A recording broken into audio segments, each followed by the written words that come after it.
Meus amigos, mais um podcast Rádio Corredor no ar. Eu tô de cara, rapaz. Os podcasts lá no YouTube estão dando bom, bicho. Caramba, rapaz. Ó, tá vendo? Vocês acham que pré-candidato não dá audiência? Dá sim. Claro, anos atrás era um pouquinho mais difícil, a gente não trabalhava corte. Mas agora a gente se modernizou, a gente estudou. Então, podcast nosso repercute que a gente coloca os cortes, coloca no Instagram, coloca no YouTube, todo lugar. Então, quem vem a podcast aqui com a gente, repercute, certo? Agora é aproveitar, né? Tem que aproveitar essa 1 hora aqui, falar coisa com coisa, não ficar falando devagando, é para falar mesmo. Aqui eu tô com um cara que ele não sabe, mas eu particularmente admiro mesmo, é o professor Ivan Moraes. Admiro você, professor, por causa do Rebanhão. Você tá lá no Rebanhão, né?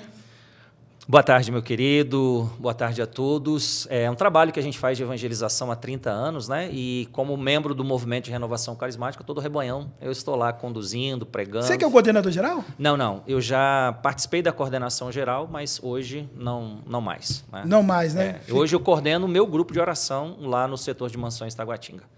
Qual é a sua paróquia? Lá, minha paróquia é Imaculada Conceição de Maria, paróquia do Padre Carlos Alexandre, é uma paróquia que tem assim, uma movimentação muito grande, né? Ele faz a Missa das Rosas lá, que dá 4, 5 mil pessoas. A Missa das Rosas é lá? É lá, é na minha paróquia. Paróquia Caramba. Imaculada Conceição de Maria. Setor de Mansões Taguatinga, ali do lado da Samambaia, né? Sim, era setor de mansões de Samambaia, agora virou Taguatinga. Você mora ali? Eu moro perto, eu moro aqui em Taguatinga Norte, moro em Taguatinga Norte, mas aí o padre pediu para eu abrir o grupo lá, então aí eu comecei a me inserir na paróquia lá. Aí lá tá grande, hein? Tá grande, nós temos um rincão lá que ele construiu e muita gente participando. O nosso grupo dá 500 pessoas toda terça-feira à noite e a Missa das Rosas lá que dá 4, 5 mil pessoas. Então é uma paróquia que movimenta muita gente, tem muito evento lá. Eu acho incrível como, né, todos os carismas da igreja movimentam, né? Eu, por exemplo, não sei se você sabe, eu sou do caminho neocatecumenal, mesmo no João Cardoso. Sim, fantástico. Eu acho que quando a pessoa fala assim,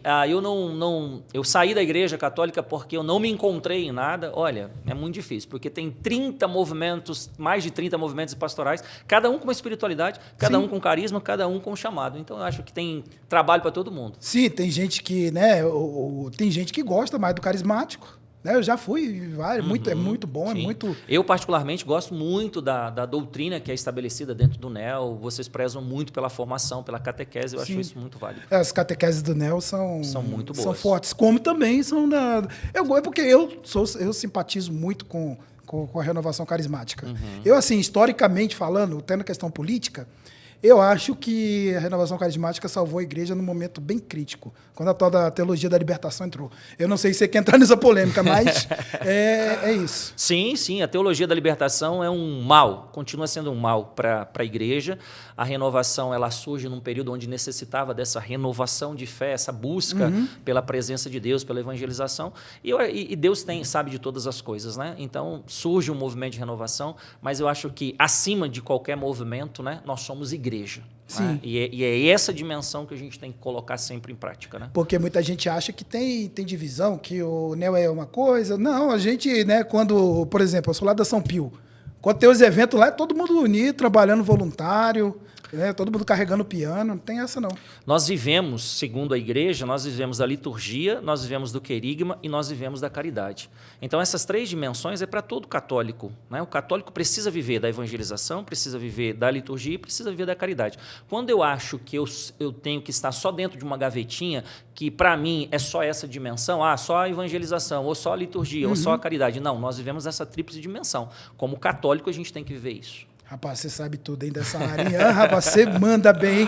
Queria ter esse conhecimento aí.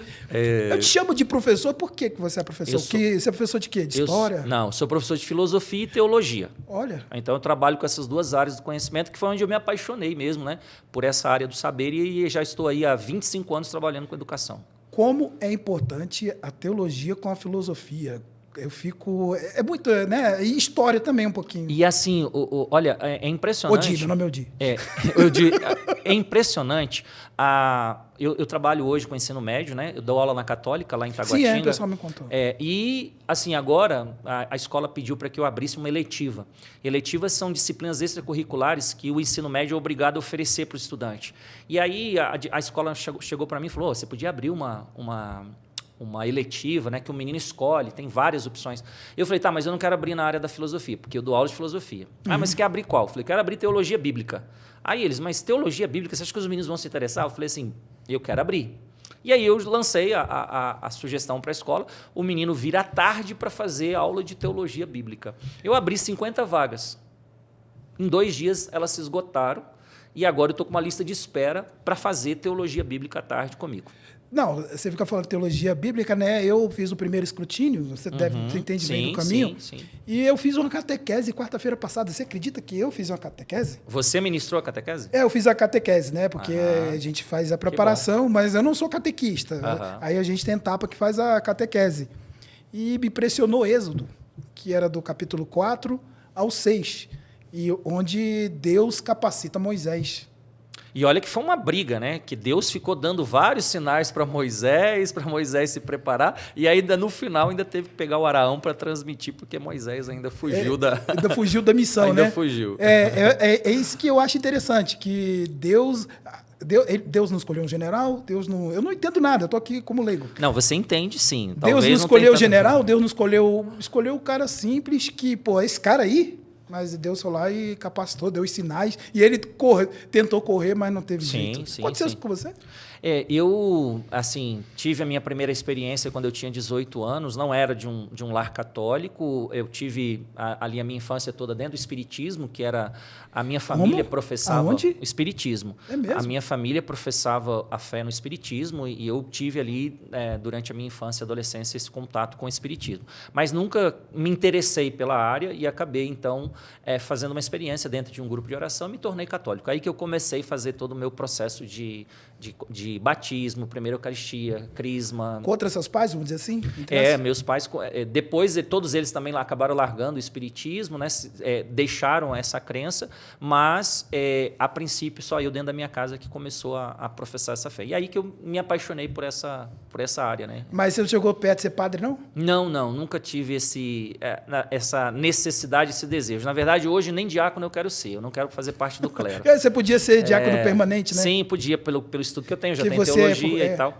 Mas eu me sinto bem sendo leigo, eu quero permanecer como leigo. Até porque a missão política também exige isso. É isso que eu ia falar.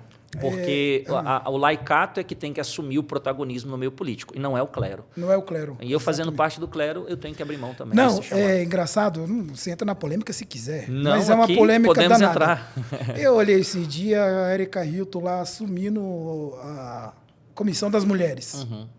Não é isso. Eu não quero chegar nesse ponto, também não tenho medo de falar, não. Homem é homem, mulher é mulher, acabou. Não tem essa. Mas eu vejo ali, cara, precisa de pessoas... Precisa de mais cristãos na política, esclarecidos, para estar nesse meio, cara. Senão as coisas vão continuar deturpadas. Agora você entrou num assunto interessante. No que você vai correr disso ou não? Não. Eu falo assim, quando você fala, nós precisamos de cristãos esclarecidos na política, você chegou ao cerne daquilo que eu mais defendo, que é o quê? Hoje a gente tem pessoas que se dizem cristãos, católicos, evangélicos, pessoas que professam uma fé em Cristo, mas posso ser muito sério com você? Eu encontro pouquíssimos que têm estrutura e sabem o que estão fazendo. O que é fazer essa junção? Então, hoje, a gente navega em algumas ideologias que são colocadas, mas, de fato, a pessoa não sabe o que ela está fazendo ali. É pastor, é católico, a gente vê pessoas com mandato ou sem mandato, que estão tentando ter um mandato, mas quando você vai para um debate, quando você vai tentar... Mas espera aí, o que você está fazendo? O que é ser um cristão na política? Ah, mas eu defendo os valores. Quais valores? Quais valores são defendidos? A gente tem, por exemplo, uma ideia do conservadorismo que ganhou muita força, a ideia conservadora. Então, a gente vê hoje muitos cristãos. Não, nós somos conservadores. Mas o que é ser conservador? Certa vez eu arrumei uma polêmica... Vamos lá, ajuda a gente. Eu não sei o que é ser conservador. O que é ser conservador? Certa vez eu estava lá com o Roberto Jefferson, no PTB, e ele, numa reunião conosco, ele falou, olha, a partir de hoje o PTB vai ser um partido conservador cristão. E aí a primeira pergunta que eu fiz para ele, falei assim, mas espera aí, se o partido vai ser um partido conservador cristão, o referencial teórico é quem? Aí ele, não, Jesus. Falei, tá, e Jesus era progressista ou conservador? Eu não sei.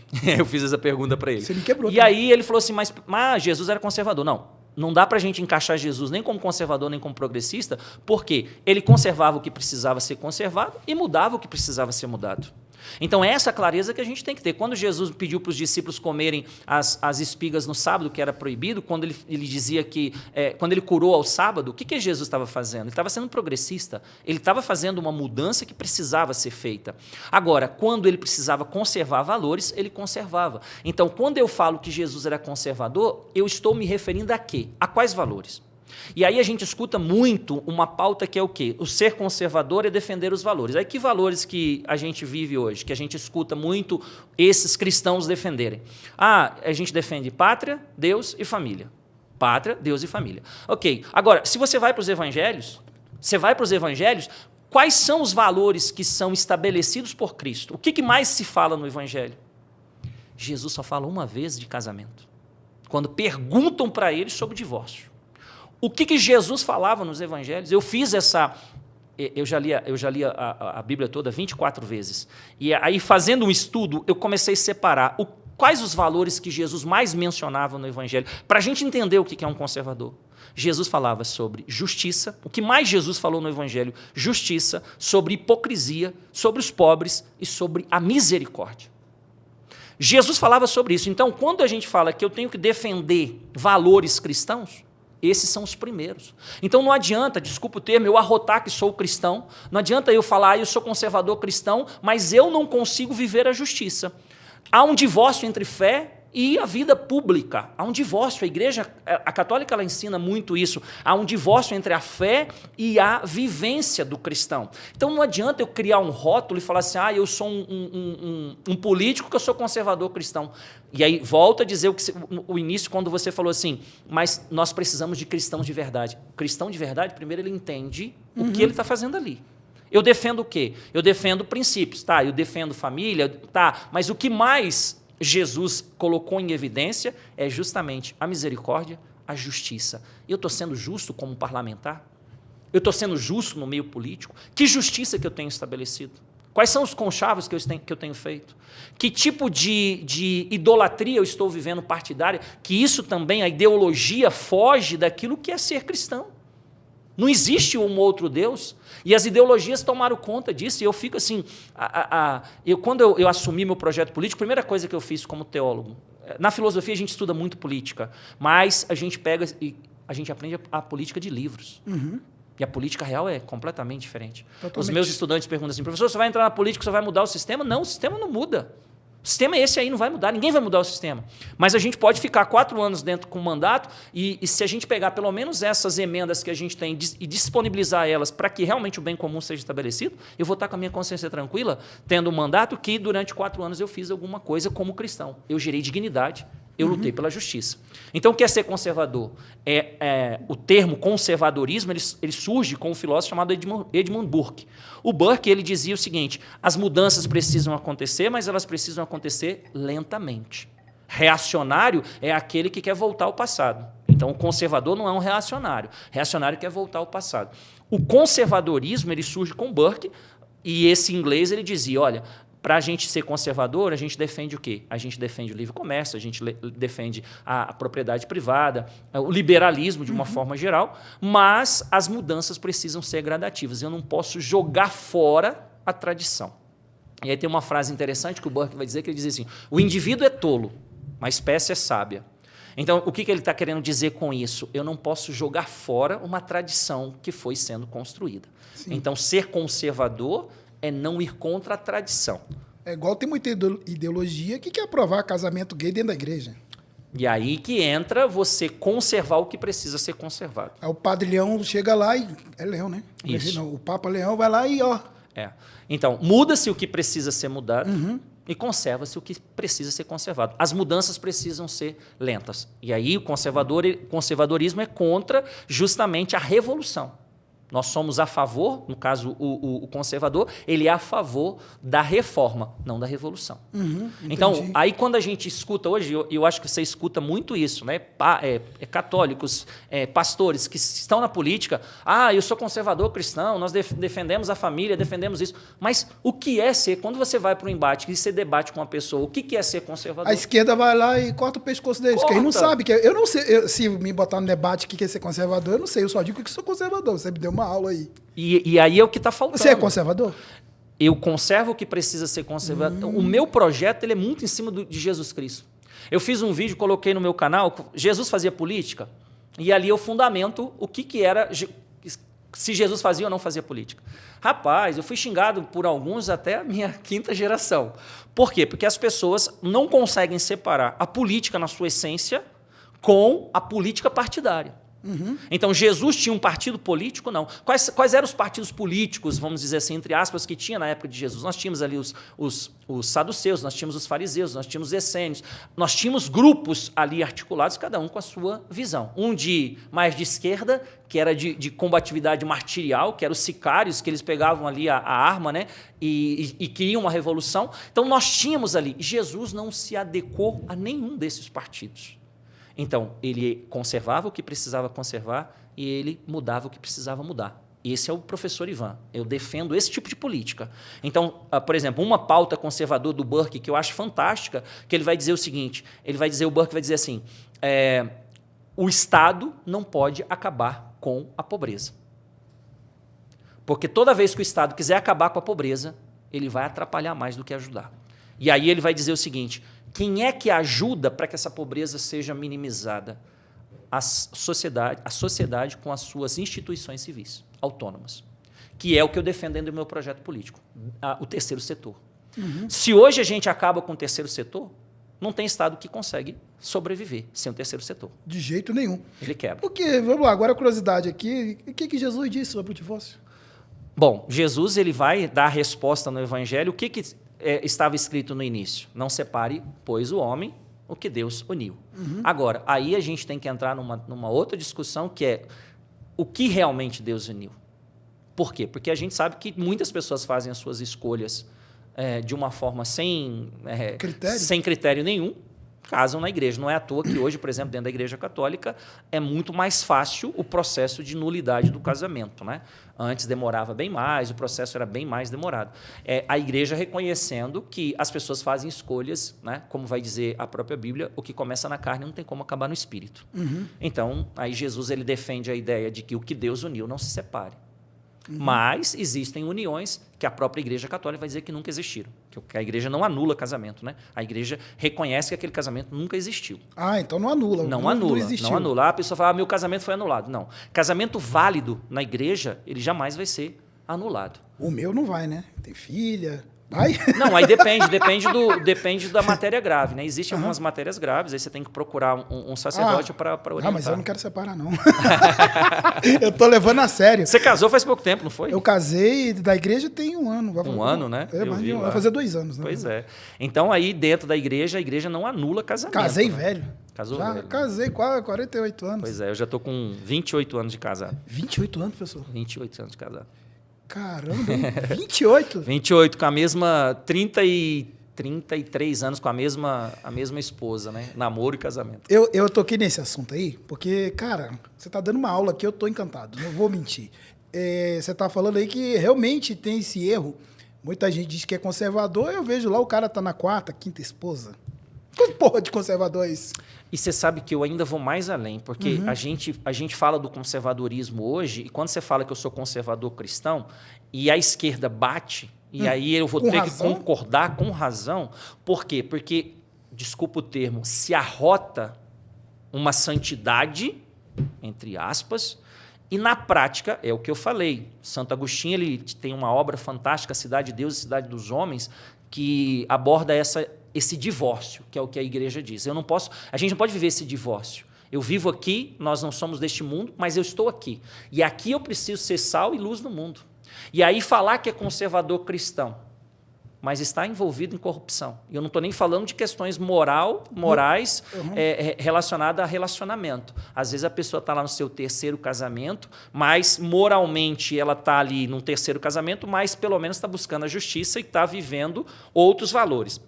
Agora, esse divórcio é que eu acho que tem acabado com o pensamento político de direita, e a esquerda bate com razão. Com razão, bate numa fraqueza, né? Bate com razão. Ah, mas vocês falam que eu não estou condenando um cara que tem 3, 4, 5 casamentos. Você acabou de falar, você falou a palavra-chave. É a tal da santificação. Eu falo, gente, vocês acham que eu estou na igreja, eu sou o melhor cara do mundo? Eu estou lá porque eu sou me perdoa o termo, eu sou um fudido. Eu chego lá, eu estou lá procurando uma melhora. Não venha querer achar que eu sou exemplo, que muitas vezes eu não sou. Quem acha que é bom não está na igreja. Pronto. Quem acha que é bom não está na igreja. Então não precisaria estar lá. Se eu fosse bom, eu estaria no céu. Sim, com certeza. A gente procura professar uma fé, e eu estou inserido dentro, sou teólogo, sou inserido dentro de uma igreja porque eu reconheço as minhas limitações. Eu reconheço a minha miséria. E aí a gente vai à igreja porque Jesus é o único que tem misericórdia. Não adianta a gente falar que tem misericórdia das pessoas. Tem não. Não tem. Ninguém tem misericórdia. Ninguém. Misericórdia é o quê? Miséria. Córdia, coração. Então, o que é a misericórdia? É pegar a miséria do indivíduo e colocar no seu coração. Eu não quero pegar a sua miséria e colocar no meu. E você também não quer a minha miséria para você. Não. O único que tem condições de fazer isso é Cristo. Sim. Então, Cristo é misericórdia. Agora, fora de Cristo, então eu vou por conta dessa misericórdia. Porque eu não estou falando da nossa igreja, estou falando no geral, que muita gente está ali professando uma fé, se acha melhor que os outros. Eu acho que já está super errado, e eu vejo muito isso na política. Ah, eu sou da igreja, eu sou casado. Eu sou pastor, eu sou católico e tal. É muito oba-oba. É muito Sim. discurso oba-oba. Eu me envergonho, às vezes, aí agora falando da minha profissão de fé, porque a gente tem católicos que se lançam na política, mas não se preparam para isso. Exato. Não estuda, não sabe o que está fazendo. Aí ele fala assim, mas a igreja é de direita, a igreja é de esquerda, a igreja... Não, a igreja tem uma doutrina, chamada doutrina social. Olha, quando eu resolvi assumir meu projeto político, eu peguei desde a Rerum Novarum, que é a primeira encíclica que foi feita para falar de política e das questões sociais, até a última, Fratelli Tutti, do Papa Francisco, que é belíssima, belíssima encíclica. Nessa encíclica ele vai dizer assim, tem muita gente bem intencionada se lançando na política. O Papa Francisco vai dizer isso nessa encíclica. Tem pessoas bem intencionadas se lançando na política. Nós precisamos encontrá-las e apoiá-las. Só que não basta você só ter a boa intenção. Eu tenho uma boa intenção, mas eu preciso me preparar para isso. Sim. E aí, desde 2018, quando eu comecei meu projeto político, eu venho me debruçando sobre isso e tentando estudar. Não, é igual você. Eu fiz uma crítica a ti já. Eu fiz uma crítica e dói meu coração quando eu faço uma crítica. Eu sei que você é um irmão. Não é porque você é um irmão de igreja, eu sei pelo trabalho que eu sei que você faz. Sim. Pelo professor que eu sei que você é. Aí dá uma dó de falar, mas você acabou de responder uma pergunta que eu ia fazer. Porque a política ali no livro é uma e a política é outro bicho aqui fora. Aqui é o bicho. Com certeza. Aqui é o bicho. Se você for muito romântico, se você for muito idealista, você fica no caminho. Com certeza. Se você confiar nos outros, você fica pelo caminho. Sim. Né? Não sei se você vai querer falar no ar, mas você falou que fez uma depuração. É a coisa mais inteligente a se fazer. Na política. Em 2018, eu dava aula de filosofia política no colégio confessional aqui em Brasília e dando aula de Aristóteles. Coloquei no quadro O Homem é um Animal Político. E comecei a explicar o que Aristóteles queria dizer com o homem e o animal político. Porque muito da política que eu defendo vem de Aristóteles e vem da doutrina social da Igreja Católica. Aristóteles dizia que a felicidade, o homem busca a felicidade. A felicidade ela é justo meio, virtude de justo meio, sem extremos. Então, eu jamais vou cair em extremos. Eu sou contra o extremismo político. Então, justo meio. E aí, a felicidade só é possível na coletividade. Quando você convive com as pessoas e convive bem, você é feliz. E aí eu peguei e falei assim, então todos nós somos chamados a viver a política na sua essência. Todos nós somos chamados. Por isso que Jesus fazia política. Jesus fazia política, claro que fazia. Toda inserção social que você tem, você está fazendo política. E eu dava essa aula e aí eu pego e falo para os alunos, olha, já passaram mais de 10 mil alunos nas minhas mãos. E eu encontro ex-aluno em todas as áreas, mas nunca encontrei um ex-aluno na política. Como é que nós vamos reverter o quadro se pessoas novas não se lançarem? Exato. Então eu fiz aquela motivação na aula, mas foi assim terrível. Porque a menina levanta a mão no fundo da sala e fala assim, professor, excelente a sua aula. E o senhor se candidatou quantas vezes? Eu jogando a responsabilidade para eles, e aí a menina vai e joga para mim. Jogou aonde o jogador? Jogou aonde? E aí eu chego em casa e falo com a minha esposa, olha, aconteceu isso na aula. Primeira coisa que a minha esposa falou para mim, olha, esquece, nós não vamos mexer com política. A esposa sempre rechaça. Sempre, né? Com os pés no chão. E eu falei, tá bom, não, eu não quero e tal. Mas aquela voz daquela menina ficava ali na minha cabeça o tempo todo. Quantas vezes o senhor se candidatou, quantas vezes o senhor se candidatou. Aí eu falei assim, peraí, tem alguma coisa errada. Eu estou jogando a responsabilidade para alguém, mas eu nunca coloquei meu nome à disposição. É muito fácil ser luz e sal e luz dentro da igreja. Olha, eu já fiz mais de 3.000 pregações. Nossa Senhora. Em todos os estados do Brasil e em alguns países. Aí chegou um momento que eu falei assim, aqui é fácil. Atrás do púlpito é muito fácil. A gente se esconde atrás de um púlpito. A gente se esconde aqui onde as pessoas aplaudem, onde as pessoas gostam de ouvir. Mas e aí?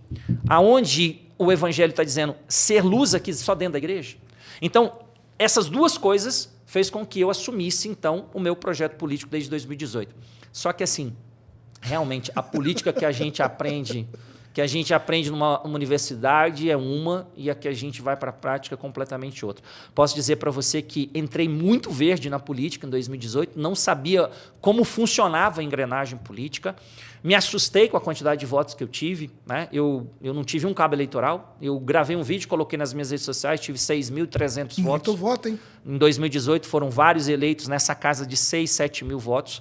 E eu via a necessidade mesmo. Mas aqui rapidinho, nessa sua primeira eleição, quantos votos você ser Faltou deputado? 150 votos. Pô, você não foi deputado. Como 150 cada votos. voto importa, hein? Aprendi isso. A nominata, hein? Até hoje, assim, você vê, se você não tem uma nominata, você ficou por causa de um. E todo mundo na nominata podia estar no mesmo projeto político. Com certeza. E aí, de 2018 para cá, eu fui fazendo assim, aprendendo. Né? Aí, 2018, 2022 foi a mesma coisa? Mesma coisa. Tive 7.990 votos. Fui o primeiro na coligação de novo. Aí, com 400 votos, nós não fizemos um Mas deputado. você entrava lá na... Entrava, não entrava? Oi? Com mais 400 votos? Mais 400 votos, abriu uma vaga. E eu entrava porque eu era o primeiro. Você foi número 1 2 vezes? 2 vezes. Você bateu na trave? 2 vezes. 2 vezes. Caramba! E aí que eu comecei a entender como é que funcionava a engrenagem. Né? A engrenagem ela é realmente diferente. Eu cortei muita gente do meu projeto. Fez certo. Muita gente. Muita gente. É muito estelionatário. É muito, mas muita gente que se aproxima. Como é que te chamava na época da Bíblia, esse povo? Como é que era? Acho que sim, sei lá. Herege, sei lá. Sim. Herege? Não era herege, não. Mas não, é um nome, tinha um nome. Aí Jesus chamava muito de hipócrita, né? Chamava muitas os pessoas hipócritas. de hipócritas. Os hipócritas. É isso, os hipócritas. E aí a pessoa se aproximava do projeto e, olha, a quantidade de pessoas que tinha prometido emprego para outras pessoas que eu nem sabia. As pessoas em meu nome falavam assim, não, você vai apoiar o professor Ivan, que depois o professor Ivan vai te dar isso, vai te dar aquilo, vai te dar emprego aqui, aquilo, que é uma coisa que eu abomino. É uma coisa que eu penso assim, peraí, eu tenho o meu gabinete, dentro do gabinete, é lícito eu contratar as pessoas que tem ali. Fora isso, é acordo que se faz. É acordo que se faz. Eu não quero que a pessoa me apoie por isso. Por isso. O meu voto é ideológico. Eu tenho uma reta intenção, me preparei para isso. Mas se a pessoa chega para mim e fala assim, quando a pessoa chega... O que eu aprendi nesses anos? A pessoa chega para mim e fala assim, então, o fulano me procurou, o Beltrano me procurou. Primeira coisa que eu respondo, feche com ele. Porque quando a pessoa chega para você e fala assim, o fulano quer que eu apoie ele, o Beltrano quer que eu apoie ele está fazendo leilão. Ele está fazendo leilão.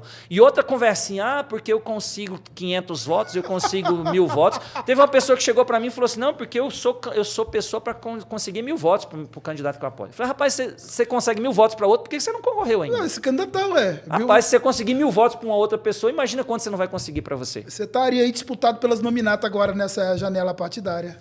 Então, eu aprendi o quê nesses anos? Eu aprendi a lidar com essa engrenagem, estou aprendendo, né? Porque é um processo... Que ela muda muito. Processo árduo. Essa conversa dos partidos, né? Só esse ano eu já recebi propostas, acho que de uns 10 partidos. E aquelas propostas. E aquelas propostas miraculosas até você assinar e quando termina o prazo você mudar de partido, aí a conversa... Nem o Zap responde. A conversa é outra, né? Tô vendo. A conversa é outra. Então, eu fui cortando esse grupo e eu estou investindo em liderança desde 2022, preparando a minha liderança. Sim. Pessoas que eu escolhi, pessoas que eu chamei. Porque, assim, uma crítica que eu lhe fazia é porque é assim, ele é um professor, ele é renomado, que isso é, pô. Isso aqui, não, você é uma pessoa renomada. Sim. Né? Eu te conheço sem te conhecer. E falta ele se inserir no mundo político, né? Separar o professor do político. Claro que os dois é um só. A sua expertise, seu coisa. Imagine quanto tempo você não pega o regimento da Câmara Legislativa. Sim. Acho que em uma semana você já sabe o regimento de qual é salteado. Mas é isso. A malandragem que eu falo não é a malandragem de você enrolar os outros. Esse caboclo aqui tá de... Né? Tchau. Ter essa esperteza. E, na verdade, você citou 2 dimensões, mas, na verdade, não são 2, são 3. São porque, 3? assim, eu faço... As pessoas me conhecem. Tem gente que me conhece como professor, tem gente que me conhece como palestrante, como pregador. E, é católico. Pá, agora eu preciso que as pessoas me conheçam como político. Sim. Como político. Eu tenho um projeto político, eu sou uma pessoa política. Até porque pessoa apolítica não existe. O apolítica não existe. Todos nós somos seres políticos. Todos nós. Agora, por exemplo, quando eu conversei com o partido em 2022, eu queria ter condições de colocar cabo eleitoral nos locais de eventos de igreja. Para quê? Para que as pessoas conheçam qual é o meu projeto político. Conhecido como professor e como pregador, eu já sou. Sim, sim. Só que, paralelamente a isso, eu tenho um projeto político, que é o quê? Eu comecei a andar o Distrito Federal, eu comecei a perceber como funciona a engrenagem aqui no Distrito Federal, então eu me preparei politicamente para isso. Eu não sou um rostinho católico na política, eu sou alguém que me preparo e venho me preparando para fazer... Porque eu rezo terço. Porque eu sou religioso, não. A gente precisa de pessoas que realmente se compadeçam com o próximo. Qual, assim, um projeto político que você destacaria que você tem? Então, para mim, dentro do projeto, eu reuni um grupo de professores, nós fizemos o nosso projeto, a princípio ele tinha 80 páginas, aí eu falei, não, precisamos reduzir isso, era muita coisa. Mas qual é o carro-chefe do meu projeto político? Bem comum, terceiro setor e, principalmente, que é gritante na minha concepção, a fiscalização. Nós não precisamos de mais leis. Nós precisamos de pessoas que fiscalizem a coisa, que façam a coisa realmente acontecer. Eu preciso sair do meu gabinete. E dentro do meu projeto, eu tenho lá o gabinete itinerante. Uma vez por semana, isso é permitido. O deputado está onde?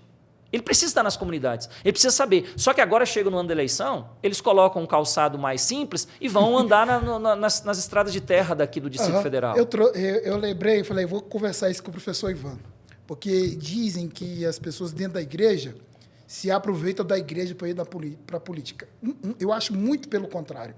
Eu estou vendo nessa época aí, muita gente na missa. Eu falei, cara, pálida, cadê você nos outros anos? Eu não te via na missa. Todo mundo se converte. Agora todo mundo está na missa, lá assistindo missa, bonitinho. Ué, mas você não estava lá na igreja, na outra igreja lá, falando mal dos santos?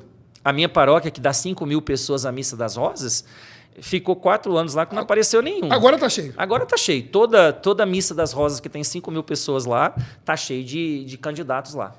Mas... Então é pelo contrário, muita gente que nem é da igreja se aproveita da imagem da igreja. Sim. Como você acabou de falar, né?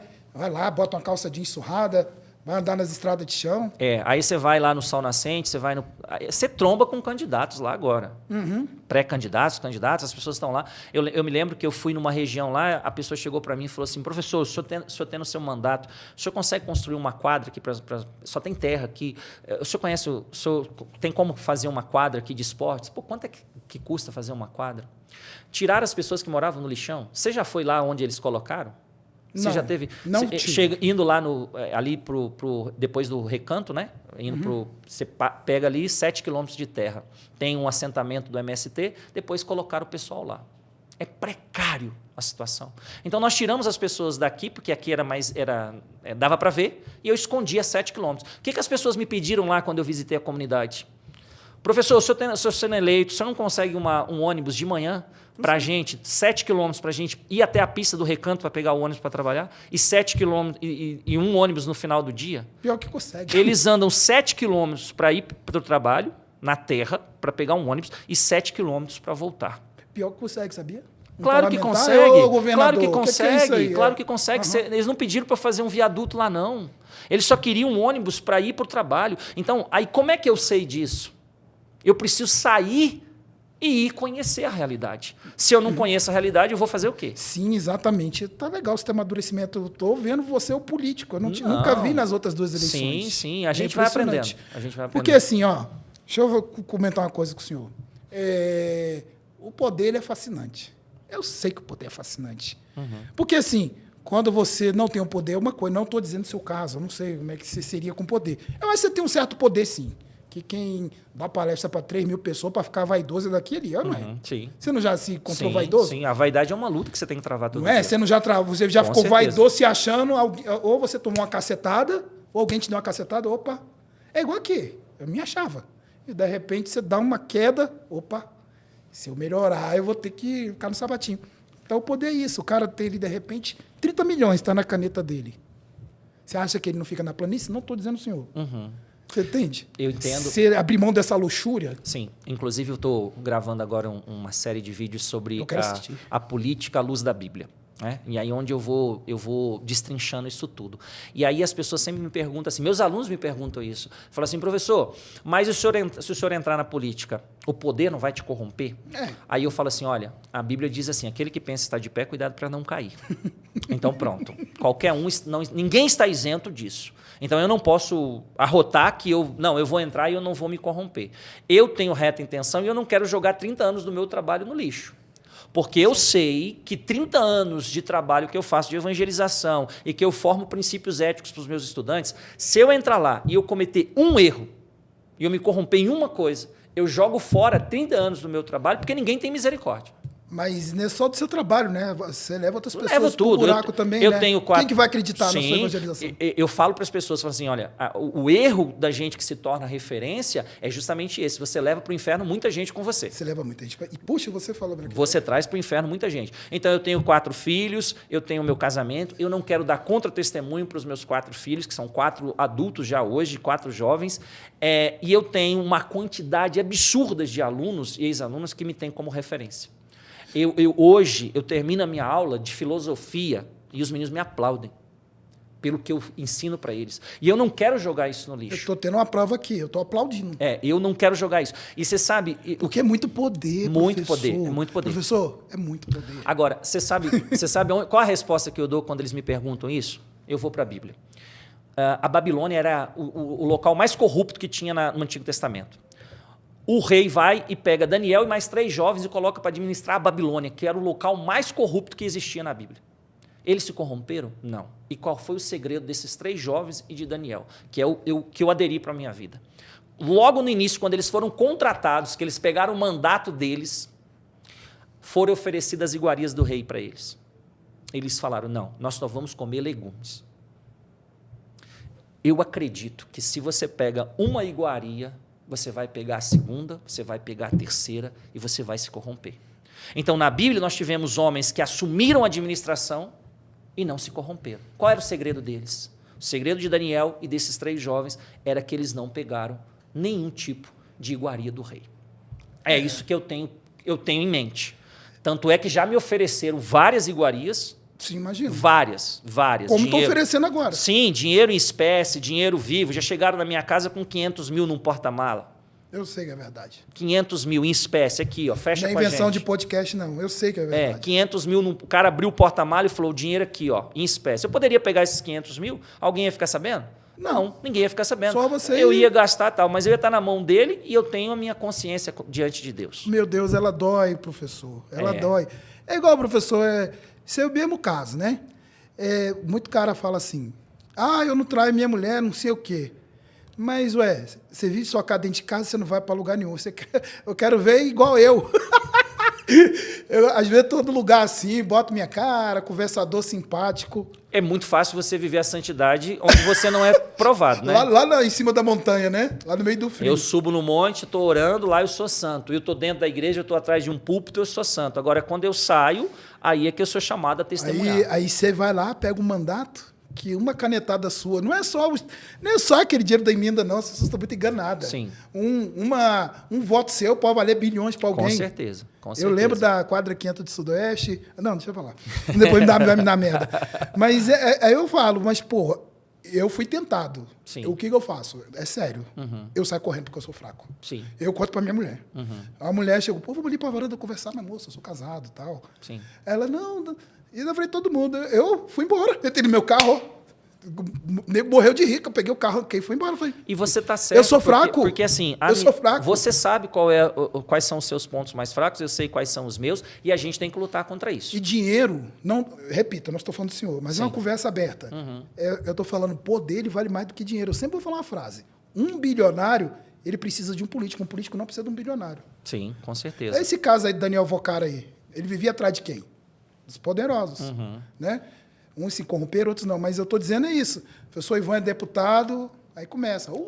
Primeiro é paparicagem, né? Todo mundo vira seu amigo, Sim. todo mundo te ama. Sim. É difícil? Não, é um meio difícil. Agora, aí o Papa Francisco, ele em seus documentos, ele vai dizer assim, e por que a política está assim?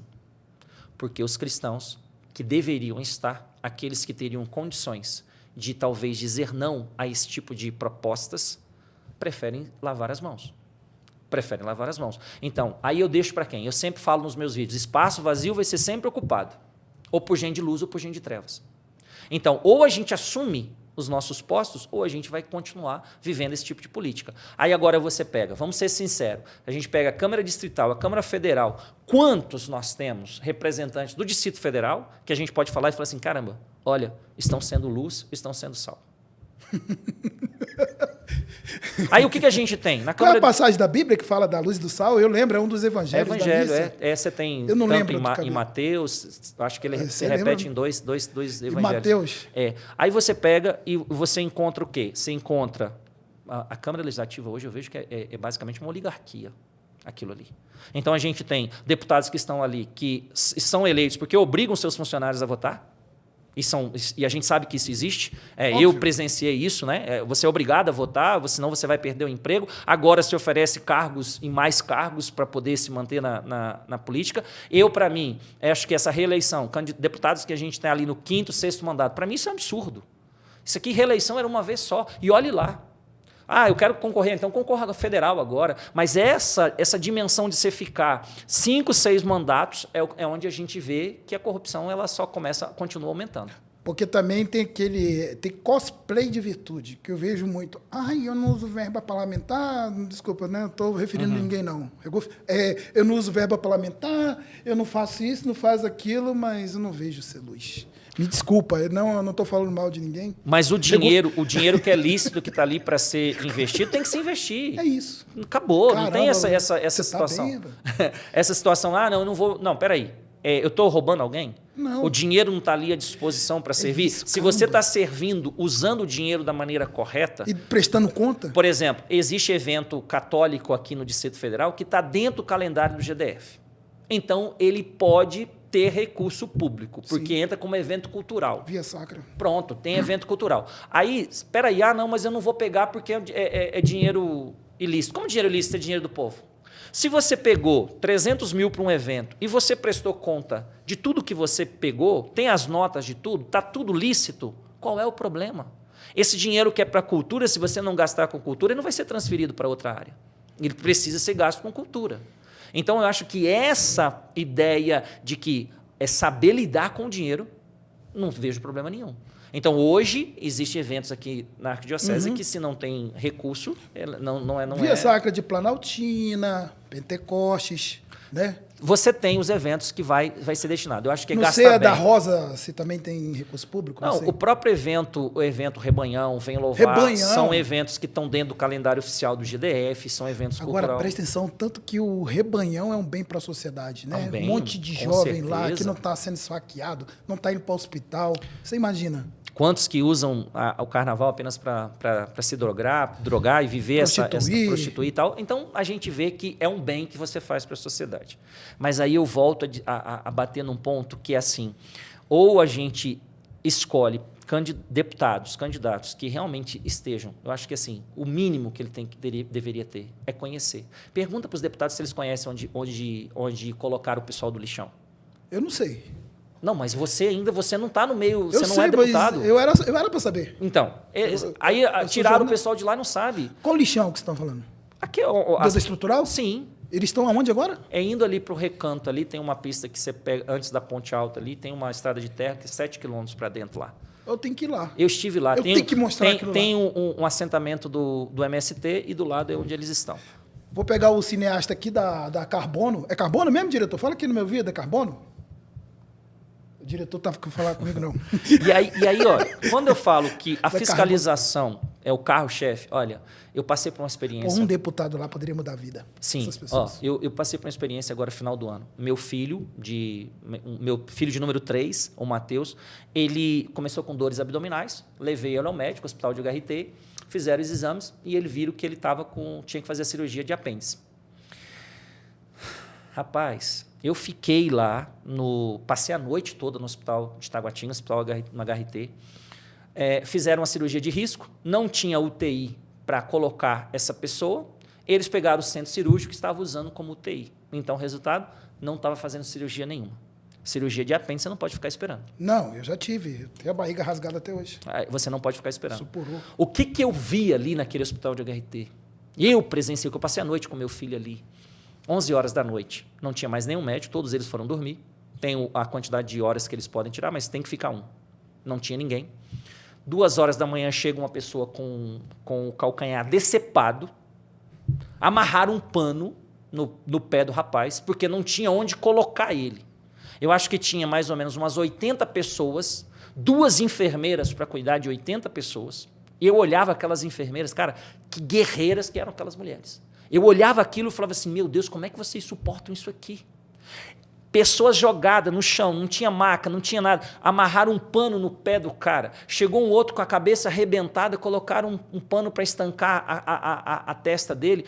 O vigilante da noite chegou para a chefe das enfermeiras e falou assim, cadê o médico para atender? Ele foi chamar a médica, porque ele já não aguentava mais ver aquele cara com aquele calcanhar pendurado. Então, aí eu olhei aquilo, chegou 7 horas da manhã, meu filho não tinha sido transferido, eu fui na defensoria para fazer todo o trâmite, porque aí teria que, se não arrumasse, teria que ir para um hospital particular. Quer dizer, se eu não tivesse conhecimento e alguma influência, meu filho tinha morrido lá. Sim. Só no outro dia que ele foi transferido para fazer a cirurgia em Planaltina. Supurou, teve que abrir mais. Aí o corte foi bem maior, porque pela mesma coisa. Já tinha demorado demais para fazer a cirurgia. Cortaram lá, quase fizeram uma cesárea na barriga do meu filho. Igual eu. Igual, fizeram quase uma cesárea lá. Aí eu penso assim, peraí, quando é que você viu um médico no hospital? Quando é que você viu um deputado no hospital? Não, só vai para fazer espetáculo, oposicionista ou... Então a fiscalização não é função de um deputado? Promover leis, propor leis e fiscalizar. Qual deputado que a gente vê na rua?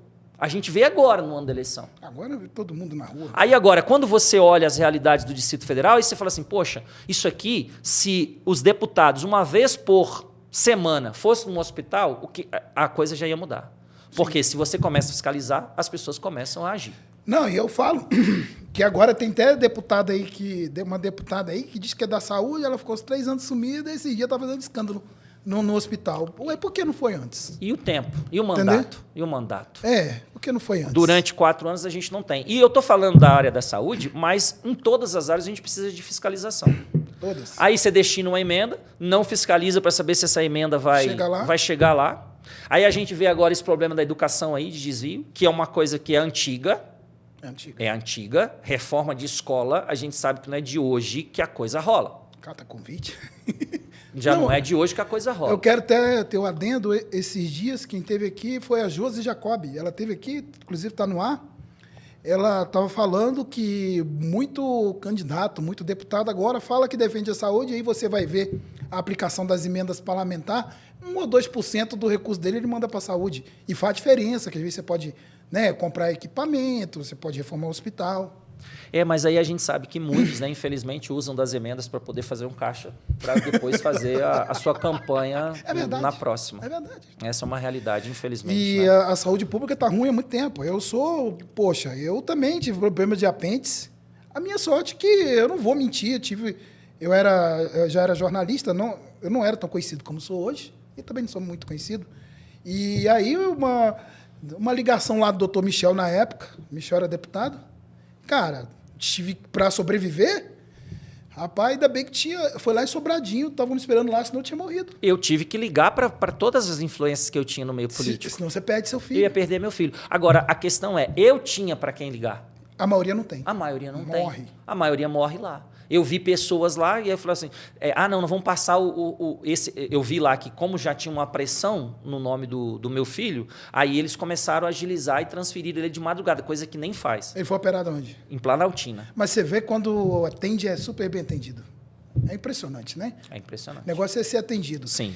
E eu tenho sempre a impressão, professor, que eu acho que muita gente quer que fique assim, que não arrume. Ah, sim, com certeza. Né? Com certeza. Porque tem plataforma política, eu vou defender a saúde. Eu tenho essa ligeira impressão que muita gente não quer que resolva. Eu acho que ainda não entendemos o básico.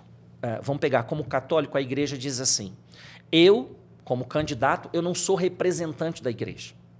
Que é um outro absurdo que a gente escuta por aí dos que se dizem católicos e que querem se lançar no meio político. Eu estou concorrendo porque eu vou defender a igreja. Ei, peraí.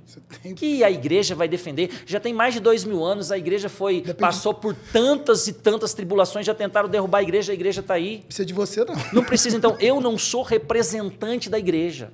Eu sou representante do povo. Um político, ele é representante do povo. Então, aí as pessoas chegam para mim e falam assim, qual é a sua pauta se você for deputado? Você vai defender a educação? Eu falei, mas espera aí, existe possibilidade de alguém com mandato não defender a educação? Existe alguém com mandato não defender a saúde? Não lutar pela saúde, pela educação? Isso é óbvio. O que é inadmissível é a gente olhar e ver o quê?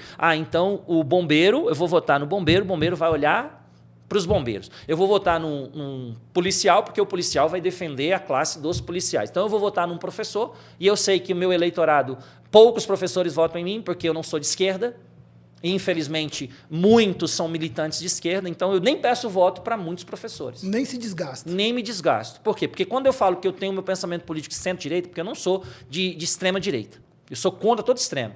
O meu pensamento político é de centro-direita. E quando eu me coloco como centro-direita, a primeira coisa que as pessoas falam, mas então você é bolsonarista. Você é isso, você é aquilo. Então, são rótulos que foram sendo colocados. Aí, quando você pergunta, mas o que é ser de direita? As pessoas não sabem. Eu não sei. O que é ser de esquerda, o que é ser de direita? Aí você vai para o debate com a pessoa fala assim, não, então você é isso, você é aquilo. Eu vejo que a direita, a extrema-direita, pegou a mesma estratégia da extrema-esquerda e acabou colocando ali. Beleza, vamos lá, vamos criar um inimigo imaginário. Então, a esquerda eu tenho que tirar os fascistas, eu tenho que tirar e a direita eu tenho que tirar os comunistas. Então, a gente cria o que na filosofia a gente fala desse inimigo imaginário para que as pessoas aderem isso aí. Então, eu vou votar no candidato porque o candidato vai acabar com o comunismo. Tá igual o Lula, 4 anos só fala de Bolsonaro. E aí a gente vê esse tipo de parado. política. A gente vê esse tipo de política. Então, eu penso assim, eu tenho um pensamento de centro-direita, fiscalização, bem comum e a ideia do terceiro setor. Eu conheci projetos sociais no Distrito Federal. Tem muito mala também no meio. Tem gente que está ali. Agora mesmo, CNPJ, ano de eleição, é vendido caro para poder destinar a emenda. A gente sabe disso. São CNPJs que custam uma grana boa agora, quem está tudo certinho dentro de um projeto. Instituto. Um instituto. Então, tem esse tipo de coisa? Tem, mas eu vi programas sociais andando pelo Distrito Federal que eu falava assim, meu Deus do céu, como é que... Eu ficava envergonhado de ver alguns projetos. Eu estive em um projeto em Santa Maria, conheci um projeto lá, o professor dá aula de jiu-jitsu, de graça para as crianças, ele sai da casa dele, é longe, ele vai lá, ele já tirou mais de 500 pessoas, 500 jovens das drogas. O que ele precisava lá? Ele precisava só de um tatame maior, o tatame era pequenininho, rolava 2 só, e ficava 20, 30 esperando a vez para lutar. Só precisava de um tatame maior. Eu falei, olha, eu não tenho como comprar. Mas ajudava num programa de rádio lá com o padre. Falei, olha, conheci um projeto social, estão precisando de um tatame lá. Rapaz, um ouvinte foi, comprou o tatame, levou lá. A alegria desse professor de receber um tatame, que isso aqui era a coisa mais simples de se resolver, para poder continuar um trabalho social. Quanto que ele ganha para fazer esse trabalho? Nada, nem combustível ele dá. Ele não tem nenhuma ajuda de combustível. Então, eu conheci realidades no Distrito Federal de projetos sociais que eu me envergonhava como cristão. E o tanto de jovens que não vai para o caminho errado por causa desse cara. Com certeza. O Sal, né? Sim, e aí, pessoas que eu conheci que nem cristãos eram, que nem professavam fé. Sim. Mas com projetos sociais belíssimos. Então, por que não pegar esses projetos, ampliar esses projetos, fazer com que isso gere mais dignidade? Você está investindo em gente. E eu vou falar uma coisa, botam tanta burocracia que para chegar nesse povo aí, é tanta coisa, tem que ter isso, tem que ter aquilo, e o coitadinho acaba não tendo acesso. Com certeza. Né? E aí, só que aí você tem acesso para as outras coisas de uma forma bem fácil, né? Sim. Agora, essas necessidades, o que seria o mínimo que a gente tinha que oferecer ao Estado? Espera aí, nós vamos te dar uma ajuda aqui, para você, então, ter o seu combustível, pelo menos ter o seu combustível, uma ajuda aqui, e vão melhorar o espaço. É um galpão alugado que eles tinham lá. Aí você vai em outro também, histórias belíssimas, eu conheci muitos. Então, assim, e a crítica que você fazia era justamente o começo do meu projeto político, me faltava essa prática. Esse know-how. Me faltava isso. E aí eu percebi isso. E eu falei, não, eu preciso começar a conhecer a realidade. E aí, então, foi onde eu comecei a rodar o Distrito Federal. Você saiu da planície, você saiu do púlpito. Saí do foi púlpito pro meio do povo. e fui para o meio das pessoas. Então, hoje eu escuto e eu sei realmente que se você destinar as suas emendas de uma forma digna e você fiscalizar, eu vou ter 4 anos para fazer isso, para mim, eu estaria com a minha consciência tranquila que eu fiz o meu trabalho. Impacta muito. Uma pessoa consciente impacta muita gente. Vamos pegar 30 milhões por ano? Vamos pegar 30. Porque às vezes ter mais. Vamos pegar 30. 24 deputados com 30 milhões. Peraí, dá para se fazer alguma coisa? Dá. A questão da quadra ali que você falou. Quanto aí. custa uma quadra? Quanto custa para fazer uma quadra? 150, 200 mil você faz uma quadra. Desculpa. Não me pediram viaduto, não me pediram coisas que vão gastar milhões para fazer. Coisas que vão trazer dignidade, mas que são coisas baratas. Mas, às vezes, a gente culpa a parte de cima, mas você acabou de dar toda a parte filosófica aqui. Mas falta gente aqui embaixo, entendeu? Que quem está em cima, muitas vezes, não chega lá embaixo. E não conhece. E não conhece. E não conhece porque fica lá. Se você ficar todos os dias lá na Câmara Legislativa... Que porque a Câmara Legislativa ali é outra cidade, tá? Você fica lá, você não vai para lugar nenhum. Você fica ali dentro, é comissão, é não sei o quê. Você vai ficando lá dentro. Mas uma vez por semana você conseguiria sair. Sim, consegue. Você consegue sair. Consegue. Aí o que você pode fazer? Peraí. Eu vou descansar, tô cansado. Essa semana eu vou em Taguatinga, essa semana eu vou em Santa Maria, eu vou no Paranoá, essa semana eu vou aqui, essa semana eu vou ali. Porque, por exemplo, eu tenho um detalhe. Eu tive voto em todas as zonas eleitorais do DF. Foi? E aí a gente vê assim, onde eu tenho mais votos? Taguatinga, Ceilândia, que eu moro em Taguatinga, é onde eu tenho mais votos. Mas aí eu tenho 700 em Santa Maria, eu tenho 900 em Samambaia, então todos os lugares Se botar 1.000 em cada uma... Pois é. Eu em todas as zonas eu acabo, por conta das palestras que eu faço, o trabalho que eu faço. Mas 1.000 cada cidade aí, hein? Pois é. Dá Então, o que a gente tem tentado fazer... 35 mil votos. Esses 4 anos a gente tem trabalhado dessa forma. Eu tô botando fé, Não vou mentir, não. Tô botando fé. Eu gostei... Primeira vez que eu vejo... você fazendo bem essa junção de evangelho, política. Eu vejo você falando verdadeiramente de política. Nos outros anos eu não vi isso. Sim. A gente vai aprendendo, né? Aprendizado. É um aprendizado. Quem diria, eu quando lhe conheci, a primeira vez, eu não estava na igreja, não sei se você lembra. E, de repente, me vi me reconvertendo. Sim. Eu me reconverti. Sim. Já vai para 6 anos da minha reconversão. Que dizem que é raro, né? É muito raro. E eu reconverti e tive chance de ter um matrimônio, ter uma filha. Quem diria, né? Deus realmente capacita. Os doidos, né? Sim. Só doido, né? E tudo é um aprendizado, né? Por exemplo, desde quando eu comecei, até o anúncio que eu fazia, no começo, você recém-convertido, você quer achar que você vai resolver tudo e você começa a fazer um tipo de anúncio que às vezes não condiz até com o evangelho, né? Que é aquela questão de você, não, porque você pode, até que você começa a ter suas quedas. E a queda ela é importante. Ela é importante, porque aí você começa a ver sua miséria. Tem uma catequese belíssima de Santo Agostinho, que ele dizia, naquele evangelho da pecadora pública, quando pegarem pedras para apedrejá-la, né? Que Jesus disse, quem tiver sem pecado que atire a primeira pedra. Santo Agostinho faz uma catequese belíssima. Ele fala assim, depois que todos se foram, o que ficou? A miséria e a misericórdia. De um lado a miséria, do outro lado a misericórdia. Então, entender que somos fracos, entender que somos miseráveis, leva a gente a um outro nível de identidade humana. Nós lançamos um livro agora, eu e minha esposa, Homens e Mulheres de Posicionamento. Lançamos agora. A princípio só está comigo nos eventos que eu estou Você colocando. Não tem nenhum aí não, né? Não trouxe nenhum, mas eu vou te presentear com o livro. Eu vou querer. Vou te presentear. Eu acabei que esqueci, eu vim direto da escola para cá e não trouxe o livro. Correria. Mas assim, o que eu falo no livro? O que está faltando na sociedade é realmente se posicionar. E para mim, isso foi fundamental nesse processo de aprendizagem que eu tive no meio político. Eu precisava me posicionar.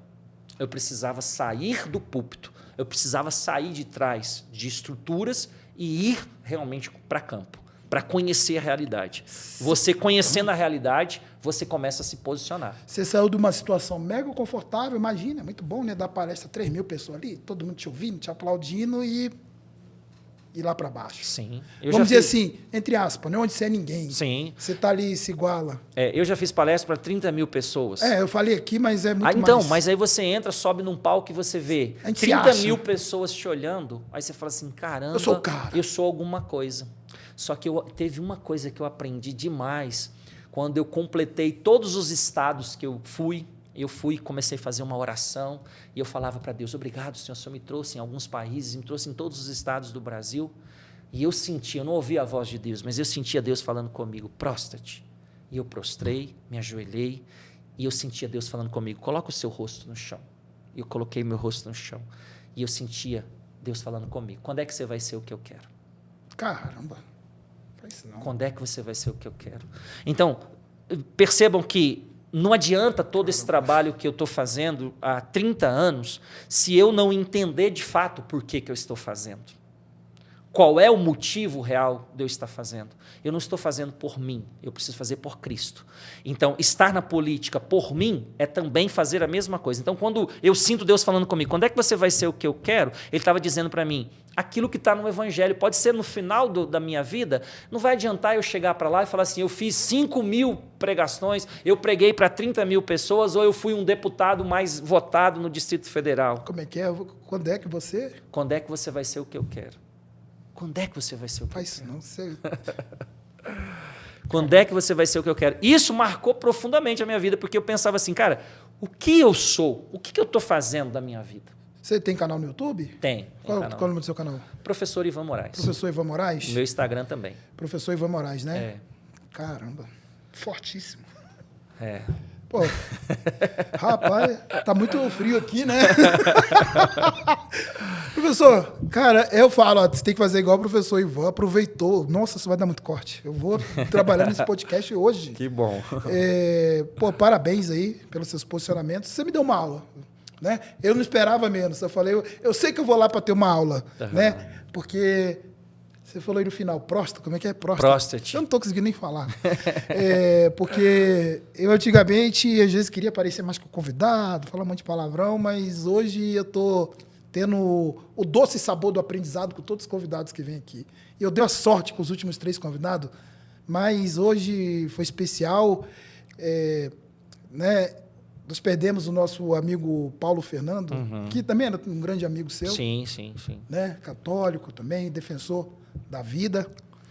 E realmente a gente precisamos de pessoas conscientes. Eu acompanho o seu trabalho já tem tempo também e eu vejo que essas mudanças elas são perceptíveis. São. Né? Você quer muito mais... Não, eu percebo assim, os seus posicionamentos, a forma que você está lidando hoje, a gente não perde a essência. Não, a essência demais.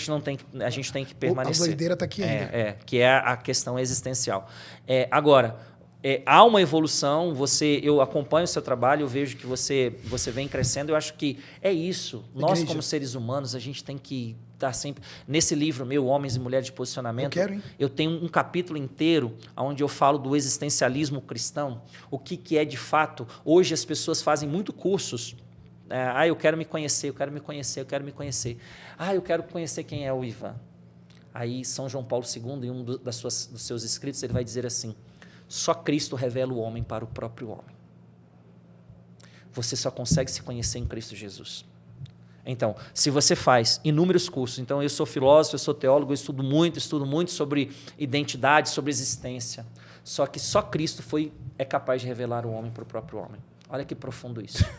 Só Cristo revela o homem para o próprio homem. Então, quanto mais você mergulha em Cristo, mais você vai se conhecendo. Você sabe que o Lucas Contanhantes, não sei nem falar o nome dele direito, ele fez mega questão de você vir para cá. Ele tá me alugando, leva o Ivan. Eu falei, cara, precisa nem fazer esse lobby. É só arrumar um estúdio que o Ivan, eu sou fã, sem mal conviver com ele. E assim... O Lucas, a gente vem com diálogo desde o ano passado. Eu tô terminando nem meu diretor. A gente vem com diálogo desde o ano passado. Tem sido muito transparente comigo, o Lucas, e acredito que, como eu já bati na trave 2 vezes, né, eu tenho trabalhado, porque, olha, eu não estou na política porque eu quero um cargo, eu estou na política porque eu quero ter um mandato. Eu quero ter um mandato. Então, assim, já me ofereceram. Agora mesmo, me ofereceram para eu não concorrer. Me ofereceram muita coisa para eu apoiar uma certa pessoa. Então, Ivan, se você abrir mão da sua candidatura e me apoiar, eu vou te dar isso, isso, isso. Eu sei que é verdade. E muito rentável, muito rentável. Imagino. Aí eu falo assim, mas espera aí, se é para eu entrar corrompido, porque é o que eu falei, aquele que está de pé, cuidado para não cair. Eu não posso garantir que eu vou entrar na política e eu não vou ter erro. Eu não posso dar essa garantia para ninguém. Negócio da iguaria? Agora, eu não quero as iguarias do rei. E é isso que eu tenho tentado fazer.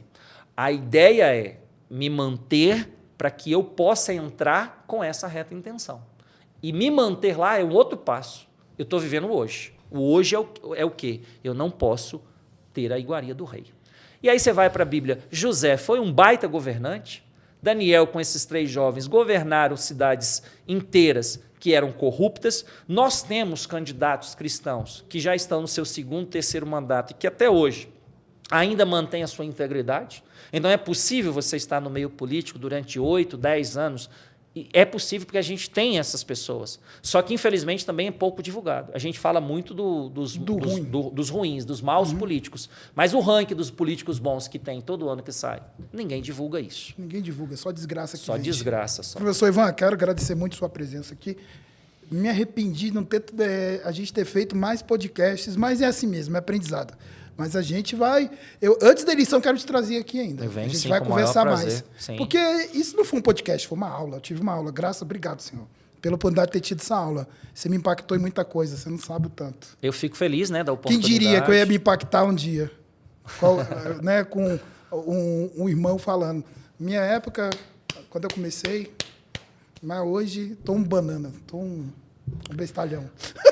Mas assim, vou fazer questão de te dar o livro, porque eu acho que vai ajudar você e vai ser bom. É um livro que eu falo assim, se a pessoa ler meu livro, e lá no livro também eu conto, né, um pouco da trajetória política, se a pessoa ler o livro e não acontecer nada com ela, é porque ela morreu e esqueceram de enterrar. Não, mas comigo vai...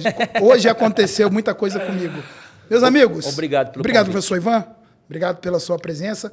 Gente, dê like, curta esse vídeo. Vou colocar o vídeo no ar. Amanhã quem está aqui é o professor Jordanes. Muito obrigado pela audiência e até a próxima. Demorei muito, diretor?